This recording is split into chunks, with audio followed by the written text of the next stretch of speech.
एक दफा का जिक्र है, दूर एक गांव में एक मेहनती लॉन्ड्रीमैन रहा करता था। उस मेहनती आदमी का एक छोटा सा घर था और उसी घर के पीछे एक छोटा सा गोदाम भी था, जहां उसका प्यारा गधा और घोड़ा रहता था। कल कितना थका देने वाला दिन था मेरे दोस्त। अरे मेरे दोस्त, अगर कोई थक गया है तो वो सिर्फ मैं हूँ ही हूँ। तुम जानते हो कि मैं सारा बोझ उठाता हूँ। सही कहा, लेकिन लॉन्ड्री मैन तो मुझ पे ही सवार होता है। चलो भाई, उम्मीद है आप लोगों ने आराम कर लिया होगा। अब काम पर जाने का वक्त है। हर सुबह लॉन्ड्रीमैन वो तमाम कपड़े गधे के ऊपर लाद दिया करता था जो उसने धोने के लिए लोगों से लिए हुए थे, और फिर वो अपने घोड़े पे सवार होकर दूर दराज के गांव में जाया करता था ताकि लोगों के साफ कपड़े उनके घर तक पहुंचाए जा सके। दिन भर उसने लोगों के साफ कपड़े उनके घर तक पहुंचाए और साथ ही मजीद और कपड़े धुलने के लिए ले लिए। अक्सर गधा थक जाया करता था क्योंकि सारे कपड़े उसी के ऊपर लादे जाते थे। जब वो गोदाम में वापस आता तो वो थोड़ा बहुत खाता और फिर फौरन ही सो जाता। क्या कर रहे हो डोंकी? तुम तो अभी से ही सोने लगे। मैं तो अभी भी बहुत भाग सकता हूँ।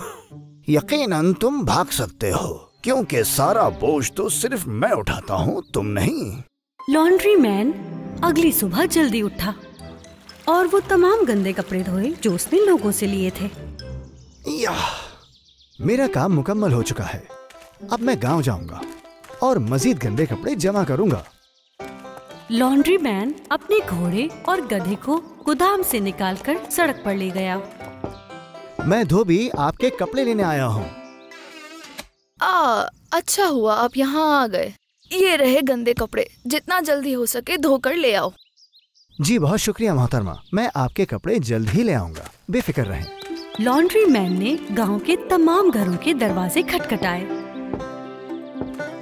उसने तकरीबन 15 घरों से बहुत से गंदे कपड़े उठाए और फिर वो तमाम कपड़े उस बेचारे गधे के ऊपर लाद दिए गए। ये तो बहुत भारी है। उस दिन लॉन्ड्रीमैन गधे के साथ साथ चल रहा था ताकि उस पे ज्यादा बोझ ना पड़े, लेकिन गधा बहुत थक चुका था और उसकी टांगों से जान निकल रही थी। वो सड़क के बीचों बीच गिर गया। क्या हो गया मेरे दोस्त? तुम वाकई में बहुत थके हुए नजर आ रहे हो। चलो तुम यहाँ थोड़ा आराम कर लो। लॉन्ड्रीमैन आराम करने के लिए एक दरख्त के नीचे लेट गया। सुनो, कहना क्या चाहते हो? मैं आज ये कहना चाहता हूँ कि आज मुझ पर बोझ कुछ ज्यादा ही है। क्या तुम मेरी मदद करोगे थोड़ी बहुत? माफ करना डोंकी, लेकिन कपड़े उठाने का काम मेरा नहीं है। कुछ देर के बाद लॉन्ड्रीमैन उठा और वो वापस अपने घर की तरफ चल पड़े। अभी वो चंद कदम ही आगे बढ़े थे, लेकिन अचानक गधा दोबारा जमीन पर गिर गया। अरे मेरे प्यारे दोस्त, माफ करना, आज मैंने तुम पर काफी बोझ डाल दिया है। चलो थोड़ा पानी पी लो। लॉन्ड्रीमैन ने वो तमाम गंदे कपड़े गधे की पीठ से उतारकर घोड़े की पीठ पर रख दिए।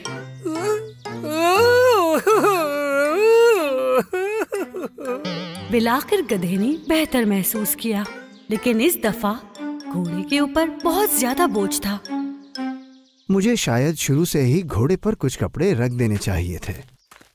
इससे गधे को इतनी थकन महसूस नहीं होती। क्योंकि घोड़े ने गधे की मदद नहीं की थी, इसीलिए उसको गधे की पीठ पर रखे तमाम गंदे कपड़ों को अपनी पीठ पर लेकर जाना पड़ा। जब वो गोदाम में पहुंचा तो उससे कुछ खाया भी नहीं जा सका क्योंकि वो बहुत थक गया था। मुझे अफसोस है मेरे प्यारे दोस्त, मैंने बहुत ज्यादा खुदगर्जी की। मैं बहुत शर्मिंदा हूँ, मुझे माफ कर दो प्लीज। तुम एक बात अच्छी तरह समझ लो, मदद करना और बांटना बहुत जरूरी है। ये बात कभी मत भूलना मेरे दोस्त। उस दिन के बाद से जब भी लॉन्ड्रीमैन के पास ज्यादा कपड़े धुलने के लिए आते तो उसने इस बात का ख्याल रखा कि अपने गधे और घोड़े के दरमियान बोझ बराबर रखा जाए। इस तरह वो थकेंगे भी नहीं और साथ ही इंजॉय करते हुए जाएंगे।